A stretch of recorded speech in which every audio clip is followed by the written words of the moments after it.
আমার ভাতিয়ারি মুখটা তুলে নি। আজ গেলাম বাংলাদেশে শাড়ি কিনতে, এদিকে আবার বড় মার কাছে এসে দেখি এই ছেলেটির ভর পড়েছে। হেই বন্ধুরা, welcome back to my another blog. আজকের ব্লগটা ভীষণ ইন্টারেস্টিং হতে চলেছে। রয়েছে আরো একটি নতুন শহর, সাথে আরো একটি নতুন মেকআপ লুক এবং আরো মজার মজার ঘটনা। ভিডিওটা শেষ পর্যন্ত দেখার অনুরোধ রইল। চলো শুরু করা যাক। সময় যখন সকাল 8টা আর আমি এসে পৌঁছলাম নৈহাটি স্টেশনে। আজকে আমার সাথে রয়েছে সাথী। ওর উপর করা মেকআপ টিউটোরিয়ালকে তোমরা অনেক বেশি ভালোবাসা দিয়েছো। ওর শর্টটা প্রায় মিলিয়ন ভিউজ হতে চলেছে। থ্যাংক ইউ সো মাচ এত ভালোবাসা দেওয়ার জন্য। তোমাদের অফুরন্ত ভালোবাসাই আমাকে প্রত্যেক মুহূর্ত এগিয়ে যাওয়ার সাহস জুগিয়ে চলেছে। হ্যালো বন্ধুরা, welcome back to my channel. আমি দিশানি বর্মন। আজকে তোমাদের সাথে শেয়ার করবো আরো একটি ব্লগ। আগের দিন রানাঘাট যাওয়ার পর আজকে আমি চলে এসেছি নৈহাটি এক অজানা সৌন্দর্যের খোঁজে। আজকে যাব নৈহাটিতে মিষ্টির বাড়ি, তবে তার আগে যাব বড়মার মন্দিরে। এক সুন্দরী মেয়েকে আরো সুন্দরী করতে আমি ভীষণই চলে এসেছি নৈহাটি। আজ ফার্স্টেই ভেবেছিলাম বড় মায়ের কাছে যাব, কিন্তু এখানে এসে জানতে পারলাম চুচুড়াতে নাকি মেলা হচ্ছে। যেহেতু মেলা দিনের বেলা থাকে না, যার জন্য আগে মিষ্টির বাড়ি যাব, তারপর বড় মার কাছে যাব। ওখান থেকে একেবারে মেলা ঘুরে ফিরবো বাড়ি। স্টেশন থেকে নেমে অটো ধরে আমরা এলাম মিষ্টির দেওয়া অ্যাড্রেস। হ্যালো হ্যালো, হ্যাঁ বলছি, আমরা উষা ফার্মেসির সামনে দাঁড়িয়ে আছি। উষার সামনে দাঁড়িয়ে আছো? হ্যাঁ। আচ্ছা, না আমরা নৈহাটিতে চলে এসেছি যখন তোমাকে ফোন করলাম।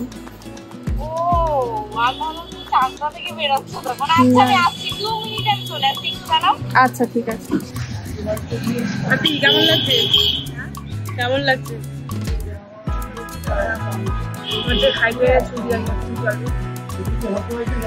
পুকুরে চুপাই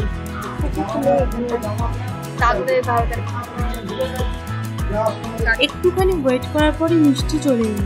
ওকে দেখার পরে আমার মনটা ভীষণ ভালো হয়ে গেল। ও সত্যিই মিষ্টি, ওর হাসিটা এত মিষ্টি, জাস্ট ওয়াও। তো আমরা ফাইনালি চলে এলাম মিষ্টির বাড়ি, কিন্তু আমাদের সামনে এলো এক বড় প্রবলেম। ওদের বাড়ি দোতলা, আর দোতলায় যাওয়ার জন্য এই খারাপ সিঁড়িটা পার করতে হবে। হাইটে আমার ভীষণ ভয়, কিন্তু কোনো উপায় নেই। মিষ্টিকে সাজাতে হলে আমাদের এইখান দিয়েই ওপরে যেতে হবে। হাই মিষ্টি। হ্যাঁ, এই আজকে আমাদের মডেল মিষ্টি। সত্যি মিষ্টি, মিষ্টির বাড়িতে এসে ফার্স্টেই আমি আমার সব প্রোডাক্টগুলো বার করে নিলাম। আজকে আমার একদম ঘুম হয়নি, একটার সময় ঘুমিয়েছি, 9টার সময় উঠেছি।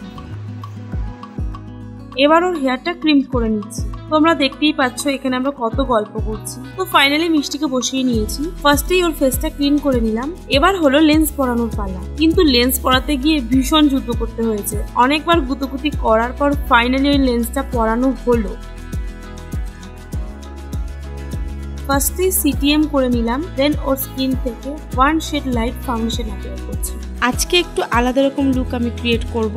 আলাদা রকম অর্থাৎ নর্মালি ব্রাইডরা যে ধরনের লুক ক্যারি করে তার থেকে একটু আলাদা। ওর শাড়িটা একটু আলাদা, ওর জুয়েলারিটাও একটু আলাদা হবে, তার সাথে মেকআপটা একদম সফট স্যাটেল হবে।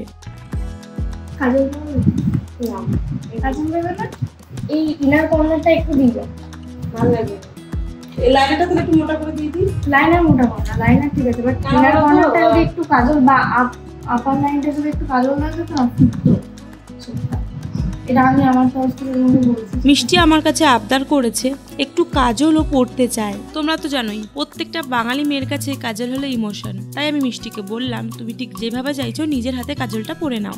একদম শেষে ওকে লিপস্টিকটা পরিয়ে দিলাম, আর আমাদের ফেস মেকআপটা একদম কমপ্লিট। এবার আমি ওর হেয়ারটা কমপ্লিট করছি। কতক্ষণ আর? 10 ঘন্টা হলে ভালো হয় না? তাহলে তো আরো ভালো। মডেলের লুক কমপ্লিট, এখন শুধু শাড়িটা পরবো। কেমন ভালো লাগে দিদিকে? এই হলো মিষ্টির মেকআপের আগের লুক, আর এই হলো মিষ্টির মেকআপের পরের লুক। আজকের লুকটা তোমাদের কেমন লাগলো অবশ্যই কমেন্ট করে জানিও।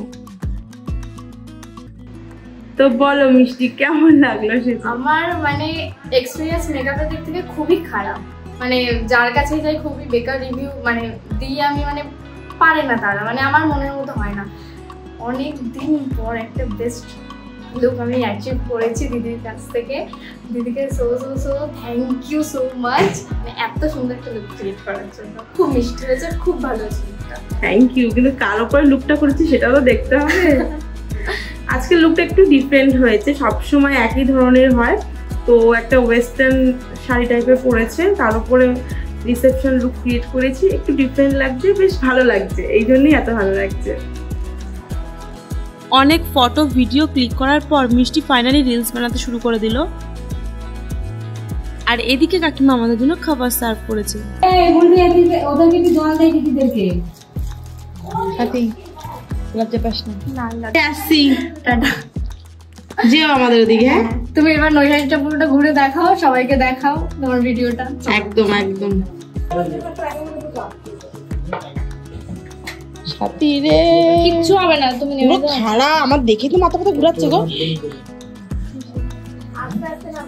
মিষ্টির বাড়ির থেকে বেরিয়ে টোটো ধরে গেলাম স্টেশনে। ওভারব্রিজ পার করে গেলাম 1 নম্বর প্ল্যাটফর্ম থেকে বেরিয়ে ধরলাম রিক্সা।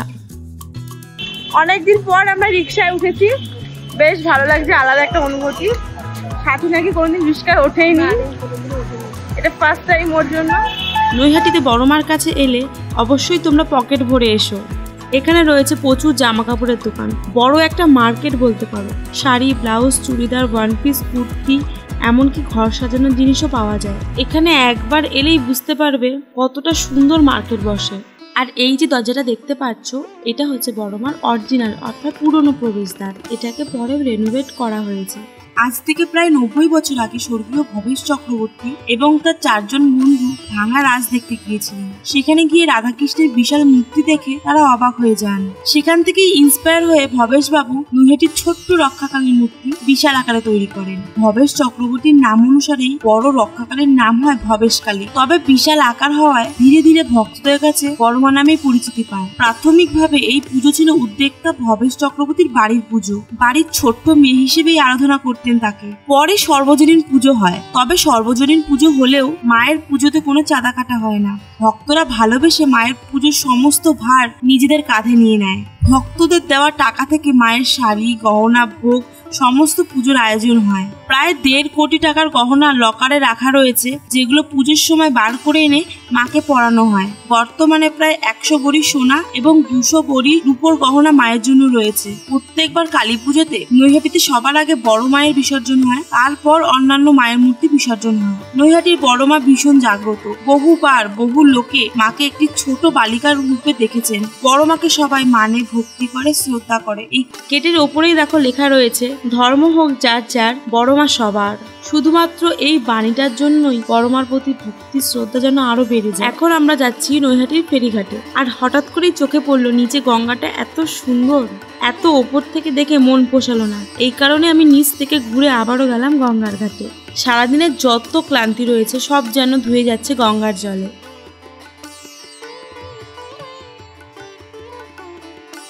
ফাইনালি আমরা লঞ্চে উঠলাম। এখন আমরা যাচ্ছি হুগলির চুঁচুড়াতে। আর এইখানে সাথী আমার কানে কানে একটা কথা বলছিল, সেটা হয়তো ওর মুখ দেখেই তোমরা বুঝতে পারছো, কিন্তু কথাটা কাউকে বলা যাবে না। মাত্র 5 মিনিটেই আমরা চলে এলাম চুঁচুড়াতে। লঞ্চ থেকে নেমে একটুখানি হাঁটলেই শ্রাবণী মেলা হচ্ছে, কিন্তু একটু একটু করে অনেকটা পথই আমাদের হাঁটা হলো। আর এসে যখনই চোখে পড়লো শ্রাবণী মেলার সেটটা, ব্যাস মনটা ভরে গেল। বাবা বাংলাদেশ চুঁচুড়ার এই শ্রাবণী মেলায় আমি প্রথমবার এলাম। আর এখানে এসে আমি যেটা দেখলাম, দেশ বিদেশের প্রচুর জিনিস এখানে পাওয়া যায়। তোমরা এখানে দেখতেই পাচ্ছ বাংলাদেশের দোকান এখানে রয়েছে। এখানে বাংলাদেশের জামদানি থেকে শুরু করে সব রকমের শাড়ি পেয়ে যাবে, যদিও দোকানটা এখন বন্ধ। এখানে রয়েছে আচারের দোকান, সঙ্গে একটা নার্সারিও রয়েছে।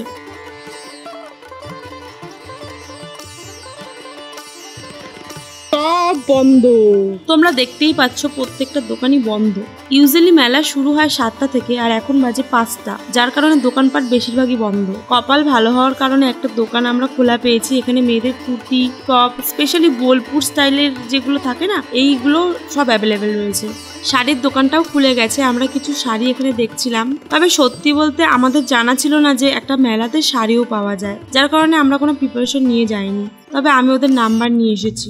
দেখো সত্যি বলতে সাধারণত আমার লঞ্চে যাতায়াত হয় না, এই কারণে হয়তো আমি জানি না, কিন্তু আমার দেখা ফার্স্ট লঞ্চ যেখানে ট্রেনের মতন করে সিট দেওয়া রয়েছে। দেখো বেশ আরাম করে পুরো যাত্রাটা তোমরা উপভোগ করতে পারবে। দেখে বেশ ভালো লাগলো, নতুন এক এক্সপিরিয়েন্স হলো।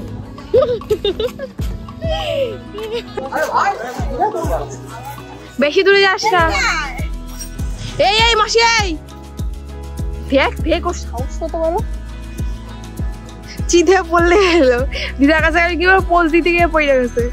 আসার সময় আবারও বড় মায়ের সামনে দিয়ে এলাম। মন তো খুব চাইছিল মায়ের কাছে যাই, তবে যেহেতু আমরা দুপুরে লাঞ্চ করেছি এই কারণে আমি গেলাম না। তবে আমি এটাও শুনেছি বড় মায়ের কাছে যেতে হলে খাওয়া দাওয়ার বিচার লাগে না, মনে শ্রদ্ধা ভক্তি থাকলেই যাওয়া যায়। কিন্তু কোথাও একটা মনটা খুঁতখুত করছিল, এই কারণে আর গেলাম না। যাওয়ার সময় এই ভারতীয় স্টোর্স দোকানটা দেখে গিয়েছিলাম। এখানে অনেক ধরনের পার্স রয়েছে, প্রচুর কালেকশন রয়েছে। সাথী এখান থেকে একটা পার্স নিল।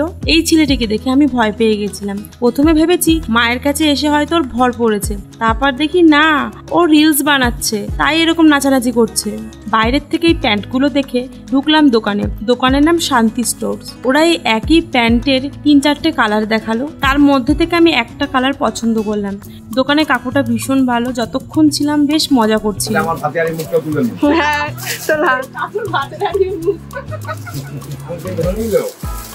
সব শেষে এখন আমরা যাচ্ছি স্টেশনে, বাড়ি ফিরবো।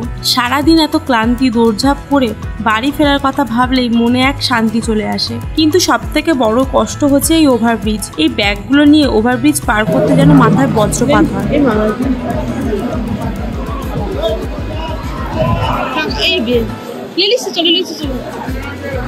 স্টেশনে এসে দাঁড়াতে না দাঁড়াতেই চলে এলো ট্রেন।